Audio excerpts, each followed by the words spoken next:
Dalam dunia teknologi, kita ni sentiasa cuba untuk melepasi sempadan sedia ada, kan? Hari ini kita akan lihat satu detik yang cukup bersejarah dalam dunia pengkomputeran, iaitu pencapaian supremasi kuantum. Pernah tak terfikir, ada tak masalah yang komputer paling hebat di dunia pun tak boleh selesaikan? Bunyi macam soalan dalam filem fiksyen sains kan? Tapi sebenarnya, inilah persoalan penting yang mendorong penyelidikan teknologi sekarang.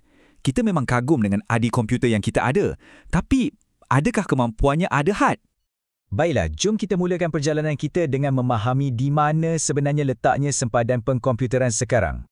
Komputer-komputer yang kita ada hari ini memang sangat-sangat berkuasa. Tapi ada masalah-masalah tertentu yang terlalu rumit untuk diselesaikan olehnya. Cuba bayangkan, cabaran macam nak reka molekul ubat baru atau nak optimumkan sistem logistik global.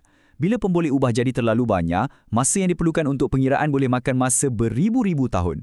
Jadi secara praktikalnya, masalah tu jadi mustahil untuk diselesaikan. Dekat sinilah satu cara fikir pengkomputeran yang baru dan radikal muncul dan ia mungkin ada jalan penyelesaiannya. Penting untuk kita faham betul-betul, supremasi kuantum ni bukan sekadar membina mesin yang lebih pantas, bukan. Ia adalah satu titik perubahan. Satu bukti yang menunjukkan peranti kuantum boleh buat tugasan yang memang di luar kemampuan mana-mana komputer klasik. Tak kisahlah betapa berkuasanya komputer klasik tu. Ini satu anjakan asas dalam cara kita memproses maklumat. Jadi dari mana datangnya kelebihan ni? Jawapannya ada pada unit asas maklumat tu sendiri. Komputer biasa guna bit yang nilainya sama ada 0 atau 1. Tak boleh dua-dua. Komputer kuantum pula, ia guna qubit. Apa yang unik pasal qubit ni ialah kebolehannya untuk berada dalam keadaan superposisi. Maksudnya, ia boleh jadi 0, 1 atau kedua-duanya sekali pada masa yang sama. Keupayaan inilah yang memberikannya kuasa pemprosesan yang luar biasa. Teori memang nampak hebat kan? Tapi kita perlukan bukti. Jom kita selami satu eksperimen yang telah mengesahkan kelebihan kuantum ni. Cuba tengok betapa rumitnya perkakasan fizikal yang terlibat ni.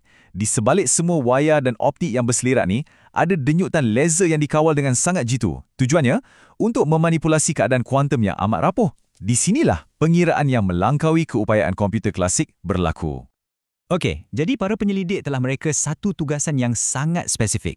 Ia bukan untuk selesaikan masalah praktikal, tapi direka khas untuk tunjukkan kelebihan pemprosesor kuantum.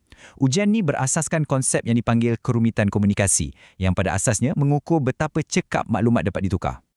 Okey, begini cara eksperimen tu berfungsi secara ringkas. Katalah ada dua pihak, Alice dan Bob. Mula-mula, Alice sediakan satu keadaan kuantum dan hantarkannya kepada Bob. Kemudian, Bob akan ukur keadaan tu untuk dapatkan hasil. Proses ni diulang bukan sekali dua, tapi 190,000 kali. Cabaran utamanya ialah, boleh tak kita ramal output Bob berdasarkan apa yang Alice hantar? Bagi komputer kuantum, ia boleh selesaikan secara terus.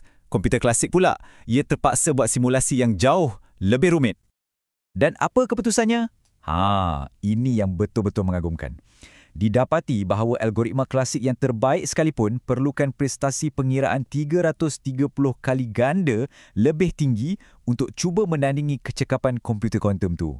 330 kali ganda. Ini bukan sekadar penambahbaikan sikit-sikit. Ini satu jurang perbezaan yang amat besar. Dan yang lagi menakjubkan, pencapaian ini dicapai dengan hanya 12 qubit. Ini bukti yang jelas, kelebihan kuantum ni memang wujud dan boleh diukur walaupun pada skala yang masih kecil.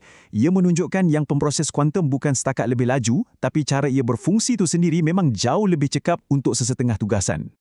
Jadi, kenapa penemuan kali ini dianggap begitu penting berbanding dakwaan-dakwaan sebelum ni?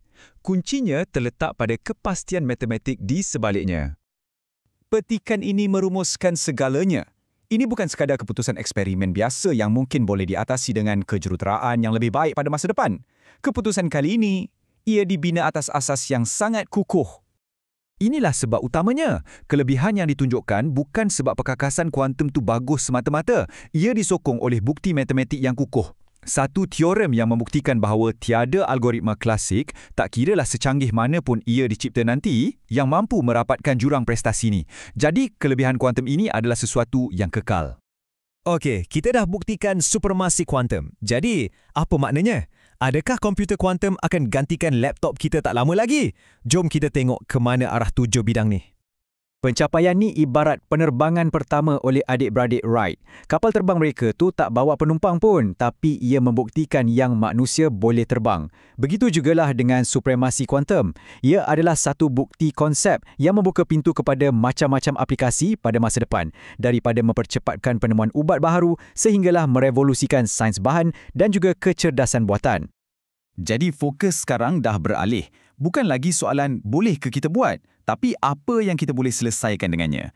Cabaran yang lebih besar sekarang ialah untuk membina komputer kuantum yang lebih stabil dan berskala besar supaya ia boleh digunakan untuk selesaikan masalah-masalah dunia sebenar yang selama ni kita tak mampu nak selesaikan. Kita sekarang sebenarnya sedang berdiri di ambang fajar era pengkomputeran yang baharu. Eksperimen ini dah mengesahkan wujudnya satu alam pengiraan yang jauh lebih berkuasa. Persoalan yang tinggal untuk kita fikirkan ialah, kalau ini baru langkah pertama, cuba bayangkan apa yang teknologi ini boleh capai dalam 100 langkah akan datang.